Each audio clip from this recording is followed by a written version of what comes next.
बच्चों को खांसी की एलर्जी अगर है तो नियमित रूप से मैंने कहा ना, ऐसी चीजें दीजिए, कफनाशक है, सूंठ है, पान का पत्ता है, शहद है, गुड़ है, ये सभी कफनाशक हैं। कितनी उम्र के बच्चों को त्रिफला दिया जा सकता है? अगर छोटे बच्चे हैं तो त्रिफला ना देकर आंवला दीजिए, और त्रिफला देने का समय अगर शुरू कर रहे हैं बच्चों को तो थोड़ा 3-4 साल हो जाने दीजिए उनका।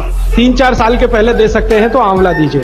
और वैसे तो मेरा कहना है 14 साल की बच्चों को आंवला ही अच्छा है, त्रिफला उनको ना ही दें। त्रिफला एक उम्र के बाद ही सबसे अच्छा होता है।